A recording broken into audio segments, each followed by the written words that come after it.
Hello and welcome to episode 89 of the Virtual Velo Podcast, the show that bridges the gap between athlete and avatar, keeping it real in the world of cycling esports. I'm Chris Schwenker, the cycling esports reporter for Escape Collective.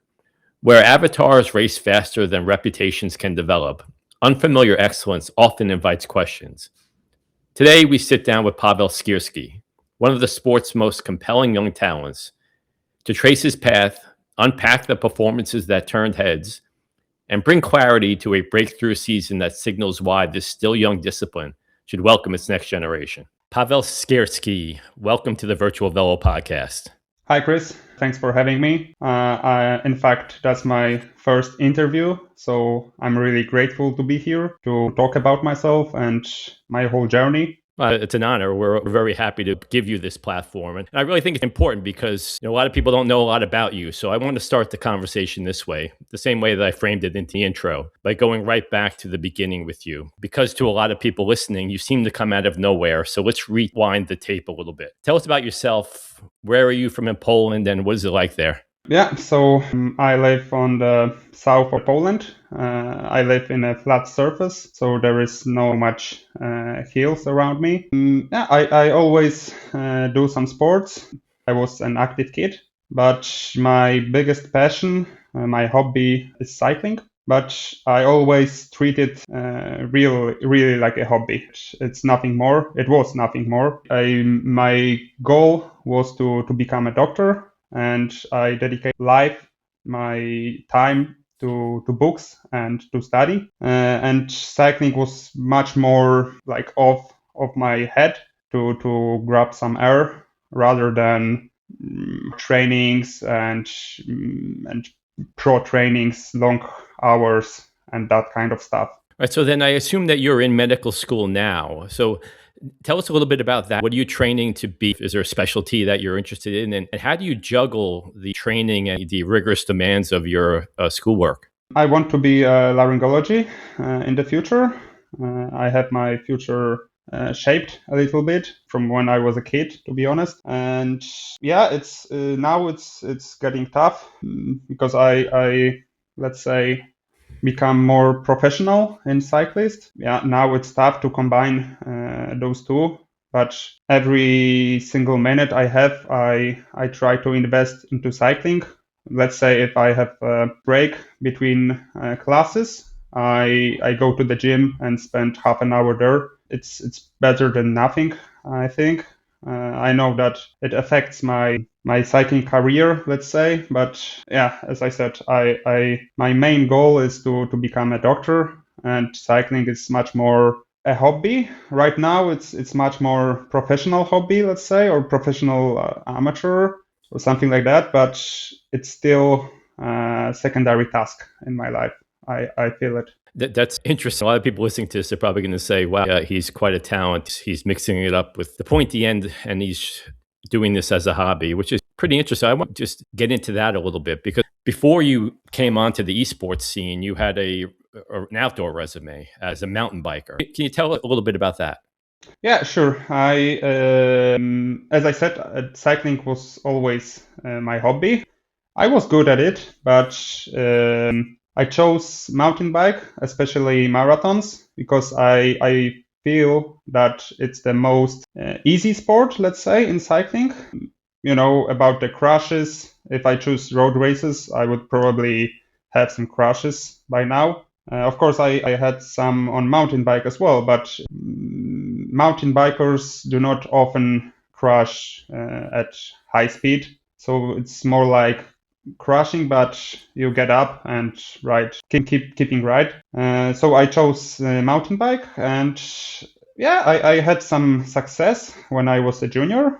I won national title in marathon. Still, it was much more an adventure or a journey for me. I didn't put a pressure that okay, I had to win, or I don't know, I need to achieve something. It wasn't like that. It was like, okay, it's I love racing, so I do enjoy that progress and training. Yeah, I didn't put any pressure on myself. From that national championships, I, let's say, stopped my career a little bit because it was when I was a junior, and then I had the matura exam. So I had a little break from cycling. And when I was on a medicine at the first and second year, I completely didn't ride my bike at all. Right now, I don't know how I managed to live so long without it. But I just didn't have any time for cycling.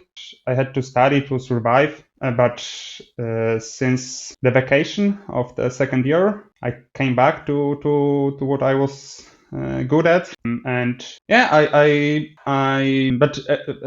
I came back as to cycling as a hobby, to train, but not again without any pressure. Do some zone 2 rides, then eat pizza, and then go for a party with my friends, then do stupid things. It was more like that, and it all changed when I took part in a science competition from the hardest subject in my year. And I had some successes, and I had my exam passed before the exam time. And yeah, I saw that Majus is organizing world championships, the qualifiers, and Majus championships. And I remember I was sitting on a couch, and I said to myself, okay, now it's the time.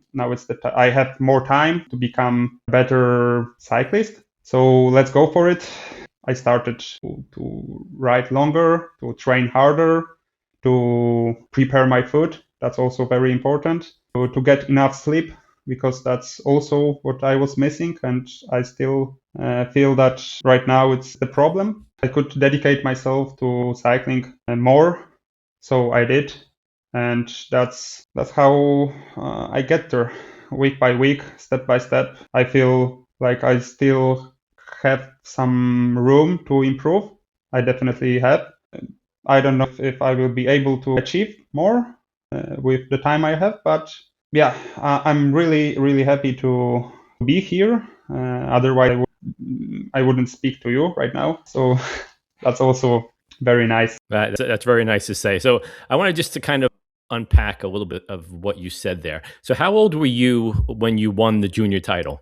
18, the second year of my high school. We have 3 years high school in Poland. So you're 18 years old in your second year of high school. Then you basically put cycling on the shelf for a few years until you pass your most demanding exams and you had some time, some room to breathe. And you saw that, was it that you watched the world championships from last year, or that how did you find Majus? It's kind of like a crazy jump, because most of the time guys are training or racing on the road and they come indoors just as a way to supplement their training during the off season. Whereas it doesn't seem like it was that way for you. I always enjoy Zwift races when I was a little younger.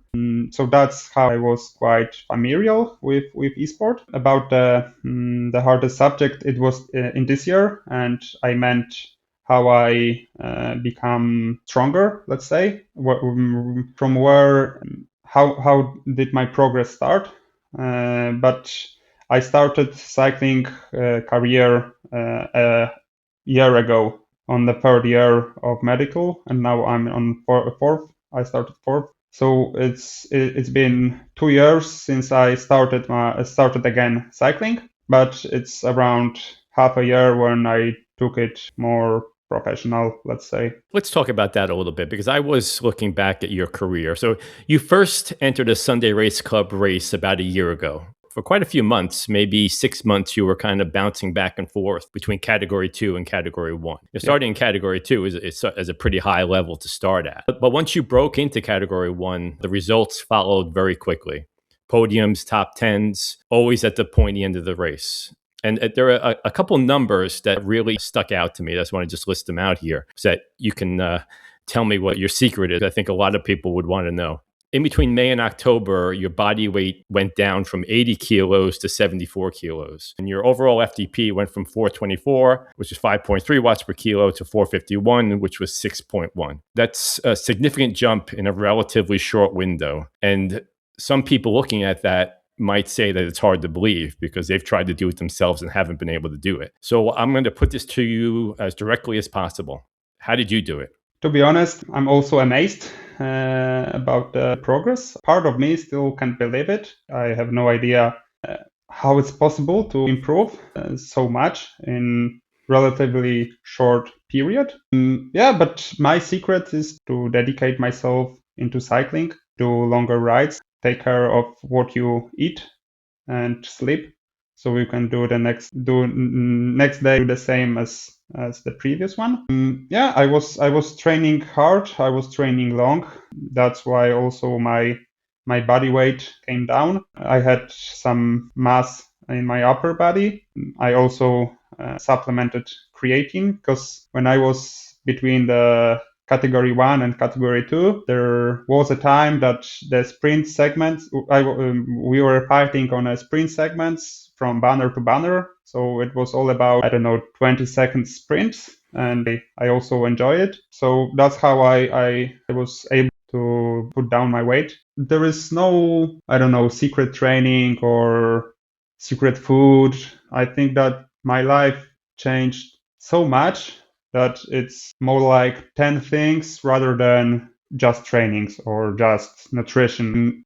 During vacation, I felt like I'm more pro cyclist rather than a normal student doing some practice in the hospital. Right. So you kind of changed your mindset from a dedicated strictly to your medical studies to more so towards being a professional athlete. Now, do you have a coach?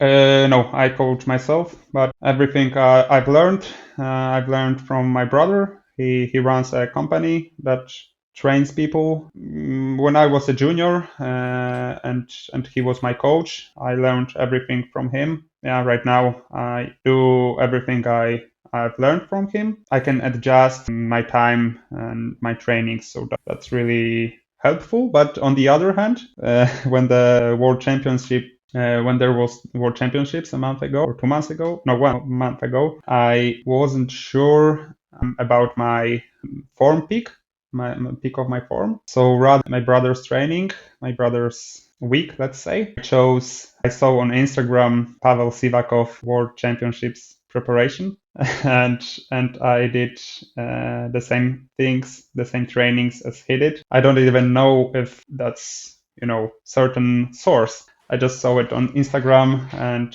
put into my week. Yeah, so that's also a room to improve, I believe. In the end, it was quite okay because I hit the best numbers in my life on the stage. So it worked, I think. Maybe the secret is just get your training off of Instagram and then you can compete in the World Championships. Maybe that's the takeaway from this. But anyway, so I want to talk about that World Championships with you because we certainly want to get your perspective on that. And I think that the community was genuinely excited to see you race live in person in the World Championships in Abu Dhabi. For some, like me, I wanted to see this up and coming U23 racer, the next generation of racers. For others, the ones that have questions wanted to see how you would perform outside of your home environment. So before we get into the results, I want to ask you, what was your first impression of that experience? Like being in Abu Dhabi, going through the pre-race tests, racing live, performing on the big stage for the first time. What was it like for you? It's something I will never forget.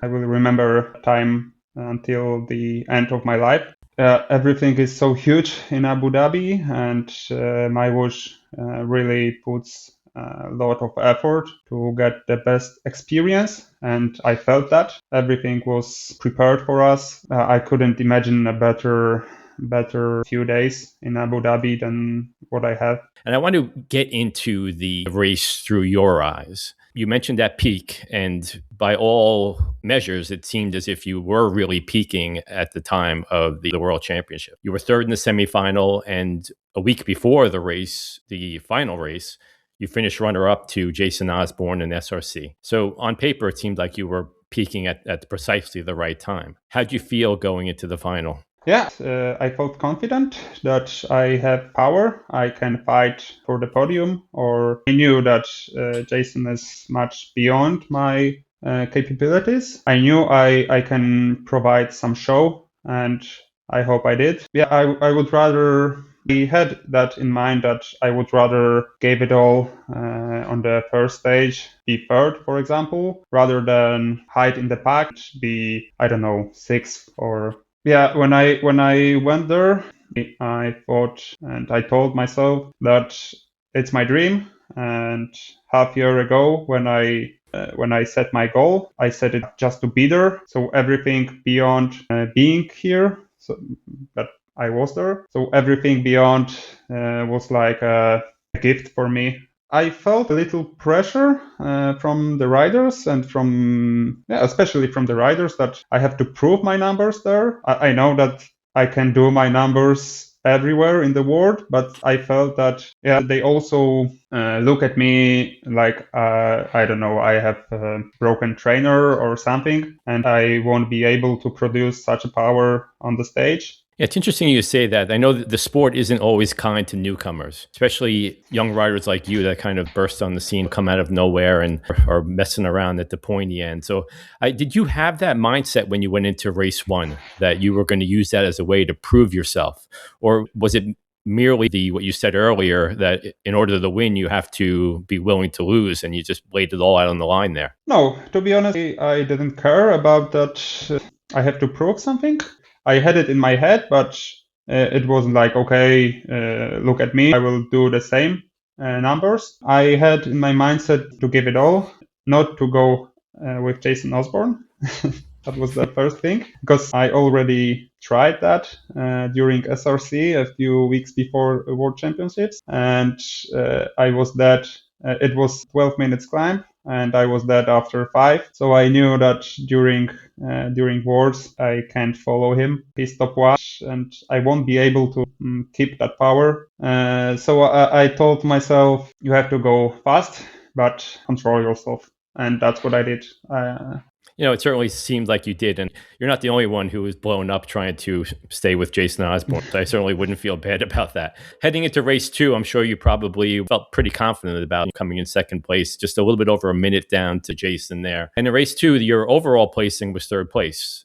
After the second sprint, you were in the overall points lead, which was basically the only time that Jason's title was threatened there. But after that, it started to look like those early efforts were adding up. Take us through the second stage and how you felt after that second sprint, and then what happened in the later stages of the race when Jason took control of it. I knew that the points difference is not huge between me and Jason and other guys, and I knew that the first sprint crucial. So I did everything to win it. Daniel Turek got away, but to win it from the pack. So that was my first goal of the stage. Later on, I tried to follow Jason and to fight with him. So I did on KOM first. And to be honest, I thought that he will do everything to keep up the pace high until the sprint to make sure he's in the top spot there as well. But we didn't work. The group came together. We couldn't sprint well with Jason because the group caught us, 200 meters before the banner. And even though we put some sprint, the speed difference was too high. From there, I started to have really problems with my stomach. It's not about going too fast because I produced that numbers, simulated the race 10 times. Each time I did as we race, the same as race. So first stage all out 10 minutes, then half an hour break, and then the second stage, sprints and KOMs fights. I've already done it at home with the same numbers. So I have no idea what happened, but I had so much stomach problem that I couldn't produce any of my power I normally do. I don't know if it was stress factor or the diet between the weighting and the starts, because I mostly ate gels. I'm not a nutritionist specialist, so and now I think that was a mistake. Yeah, but I couldn't get into my game, and it's more the biggest disappointment for me is that I was the most prepared for the third stage, and I couldn't ride. I couldn't produce any of my power I did on trainings. Yeah, so that was depressing for me that I couldn't provide the show. I knew that I have the power and the course suits me really well. Yeah, and I was very weak there. It did seem as if the wheels started to come off pretty quickly there in the third stage, and people were, and I was among them, really wondering what happened. But I was kind of looking back and saw between the stages that you had gotten off your bike and you didn't really look too good. What was happening then? Between when we finished the second stage, I grabbed. There was a bucket next to our bikes, and I grabbed it. I tried to throw up. I had the feeling like I will throw up in a second, but eventually I didn't. But yeah, I was laying down with the bucket, and it took me some time to get back to normal status, let's say. Yeah, it was hard time for me. I don't know what happened until now. I really felt sick there. Yeah, that it's unfortunate that you weren't able to perform the way that you had hoped, that your body kind of let you down there. When you look back on your 2025 Worlds experience now, how do you tell that story? As I said, it was my dream to be there. So yeah, right now I'm really happy with that. Especially I could fight, maybe not fight, but be there with the best guys in the world to scare Jason Osborne for a while. Yeah, that's an achievement, I would say. Yeah, right now I'm really proud of myself. I show that if you dream about something, you dedicate yourself for that occasion, you can really achieve big numbers, big goals if your motivation is really high. Literally every training for me was I rode until I was completely off. That was my kind of trainings, especially for the stage one. I didn't do trainings like, okay, now I will do 10 minutes at 500 watts. I said to myself, okay, now you are going 500 watts. You are riding until you are off. And I mean, have no power to breathe that off. Breathe is okay. That's maybe too much, but you know what I mean. Like, you go until you can't go any further.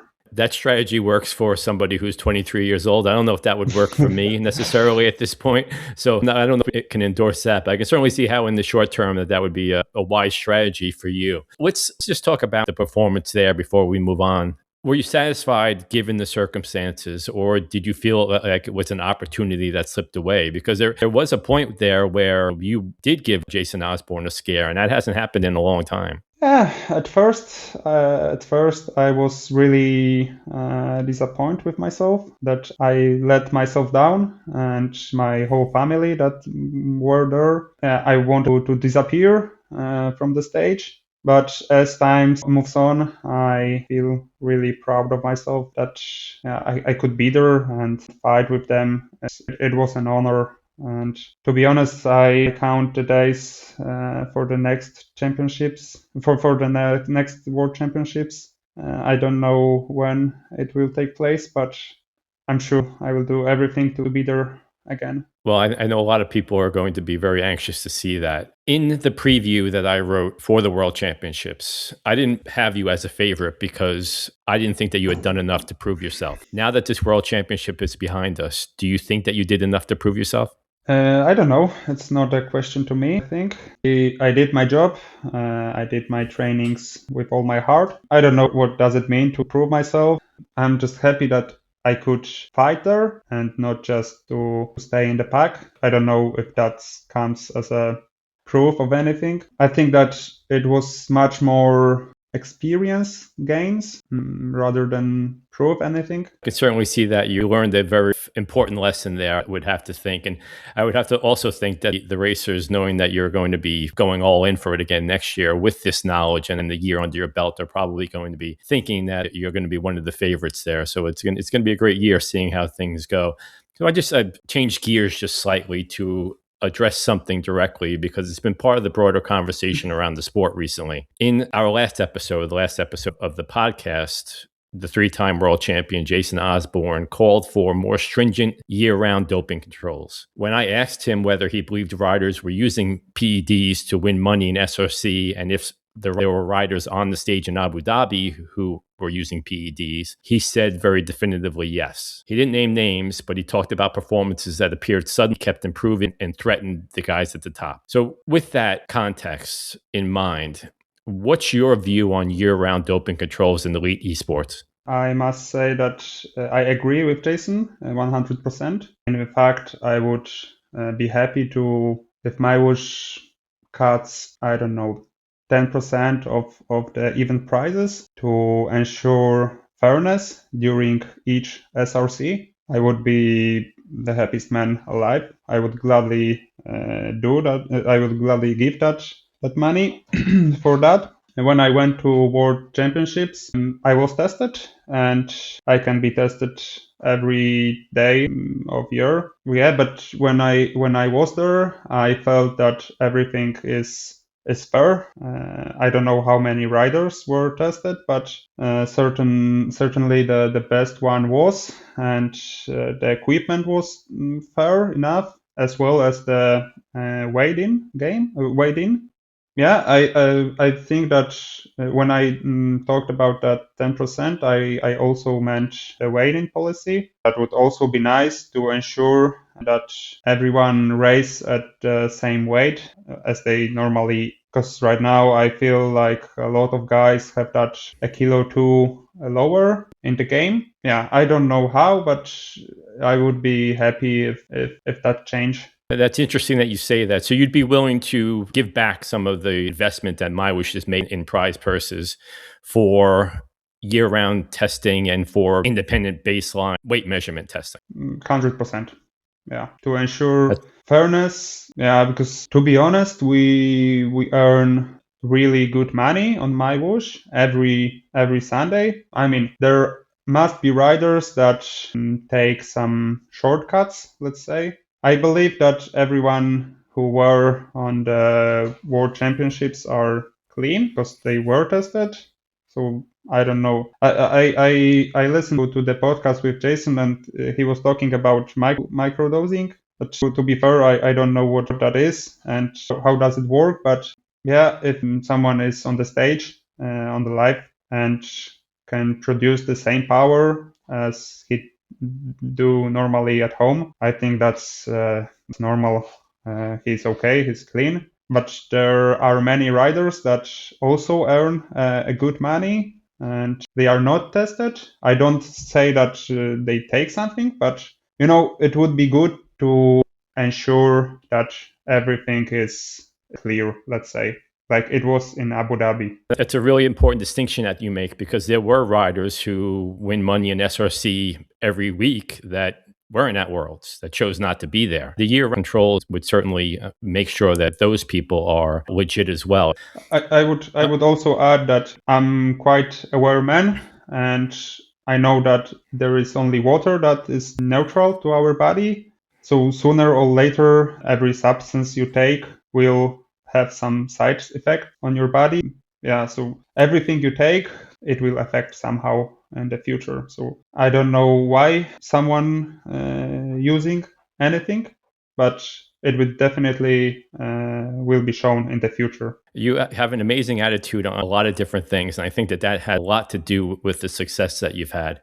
In addition to a tremendous amount of raw potential, it's very obvious hearing from you. You're obviously still developing, but you're already racing at the very top of this discipline. So I want to end with a simple question to you. Will you win the World Championships one day? I hope so, but I would say it's not the most important thing in my life. That's the statement. But of course, I will prepare myself. I will do everything to be there, to fight, but I don't want to feel pressure that I have to win because, I don't know, some pro team are looking for the winners or some support or anything. I don't want that pressure. If I will be able, I will do everything, but no pressure. I love it. I would like to have the same attitude that you have of no pressure and just taking life as it comes. It's a lesson that we all should learn. Paweł, I really appreciate you walking us through your story. Whether people listening arrived as fans, skeptics, or somewhere in between, I think that they now have a much clearer picture of who you are and how you got here. So thank you very much for joining us. Thank you. I will definitely come here if you are willing to. And right now, I want to say Merry Christmas to everyone. Spend that time actively and with your family. And good luck to you with your studies. It's certainly a huge step. As you know, I'm a physical therapist, and I dedicated my life to helping people with exercise. And the fact that you're dedicating your life to healing is pretty admirable as well. So kudos to you. And thanks again. Thank you very much. You can subscribe to the Virtual Velo Podcast on your favorite podcast provider and YouTube. You can follow Emma Martin on Instagram at biking_Emma and me at the Zamunique. You can catch Emma putting word to the action this weekend and every weekend on the My Wish Sunday Race Club. Head over to thezamunique.com and please become a member of the Escape Collective to join the conversation and support independent cycling esports journalism. We will have some more interesting guests from the world of cycling esports joining us soon. Thank you to Paweł Ścierski for sharing his insights and to you for listening. During this time of giving and counting our blessings, I will remind you to please take care of your heart. Get a coronary artery calcium scan. It saved my life and it could save yours. Emma, as always, will remind you to ride safely. Goodbye.